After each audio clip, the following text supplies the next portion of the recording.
All right, so you just did an activity where you took the last sublevel of a bunch of electron configurations and filled them in the periodic table. What pattern did you notice as you went down a group in that?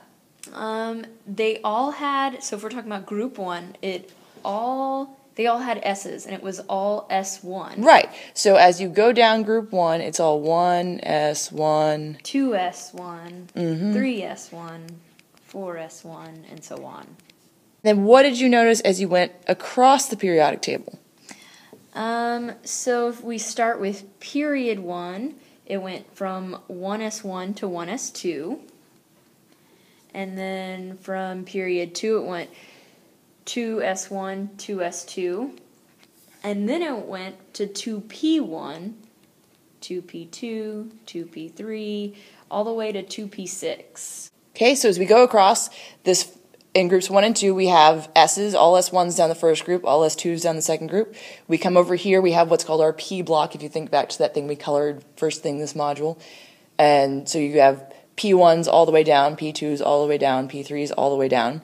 What about this middle section? What were we filling in the middle section? Those were the D's. The D's. And which D did we start with here? I remember seeing that it didn't start with a 4 like I thought it would. It started with a 3. Because remember, 3's go back to D, so 3D1 and D2.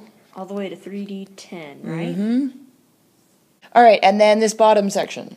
We didn't really get into that bottom section. What you need to know is this bottom section, those are going to be your F's. Oh, that's right. Mr. Thompson talked about that. So you have 4F1 all the way to 4F14. Yep, because we have up to 14. We don't deal in that section terribly often. You're not going to have many problems that deal down there. We'll have you do a couple practice maybe. But down there, it's a bunch of radioactive stuff you use to make things that we don't deal with. That will actually help us write our electron configurations, because if we know that we're in group 7, then what do we know our electron configuration has to end in?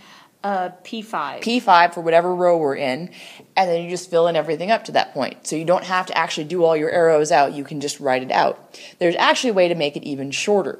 So let's look at chlorine. So chlorine has how many electrons?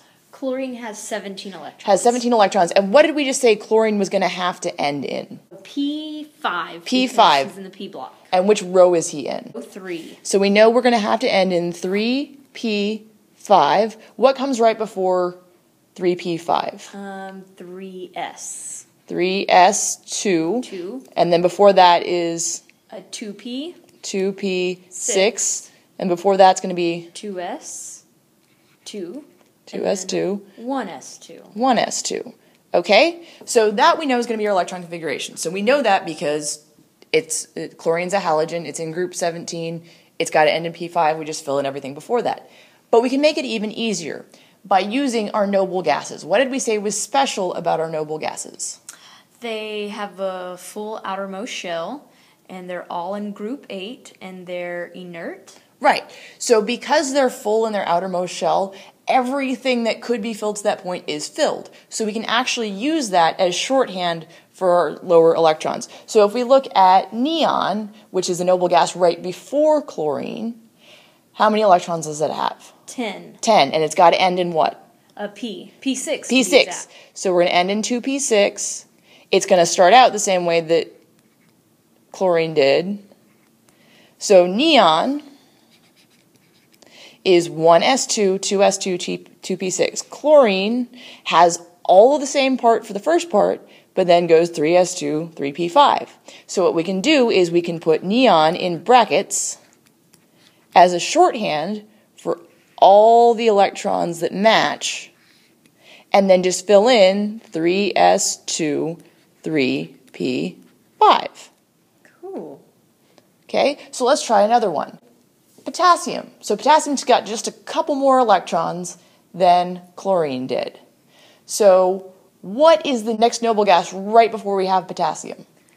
Argon, AR. AR. How many electrons does argon have? 18. 18. How many electrons does potassium have? 19. 19. So since argon has 18 electrons, that argon is going to count for the first 18 electrons. So how many electrons does potassium have past argon? Just one more. Just one more. So we can start with argon for the first 18, and there's one electron left after that. What's that very last electron going to be in potassium? Let's see. It's in period 4, so it's going to be 4, and it's in group 1, so it's S1. S1. So this is our first 18 electrons, plus the one past that gives us the 19 electrons that potassium has. So this is our noble gas notation for potassium. So yeah, it's really easy because you just take all of your electrons up to that point, shortcut it with the noble gas, and then put whatever's left over. Let's look at xenon. Xenon's got a whole bunch of electrons. How many does it have? 54. 54. So I can just put that in brackets, right? Because it's a noble gas. Well, except, does that really tell you anything about the electron configuration?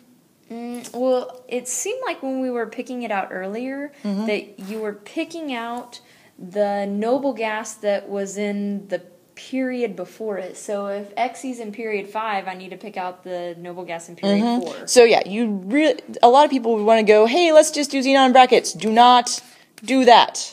You can't do that. You've got to use the one before. So we said krypton was the one before. Okay, and that's got 36 electrons. So this has 36 electrons.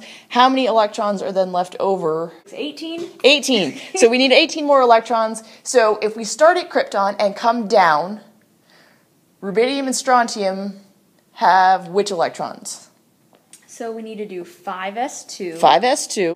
4d10. Because we're going to go all the way across the D block. 5p6. 5p6. And see, we've got 2 plus 10 plus 6. This gives us our 18 extra electrons. So this is our noble gas notation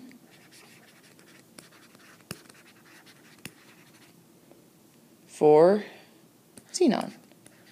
All right, so these were a couple examples. Now you've got a couple in your packet. Try and work them out first, and then come back and see if you ended up with the same thing we did. So before you get into your guided practice, a very important note. Each noble gas has a specific number of electrons that will help you pick which one you need. So we've got helium, which has how many electrons? 2. And our next noble gas is neon, which has? 10. Okay. And then our next one is argon, which has? 18. And then we have krypton, which has? 36. And then we have xenon, which is 54, we just talked about. And then we have radon, which is? 86. 86. So, if you're trying to figure out which noble gas you're using, you can look at the next row up on the periodic table, or you can just say, okay, it's got, say, more than 18 electrons but less than 36, so I know I've got to use argon. Okay, so let me get this right. The only way that we can use this is if I use helium, I have to have more than 2 electrons. If I use neon as my shortcut, I have to have more than 10, not the same.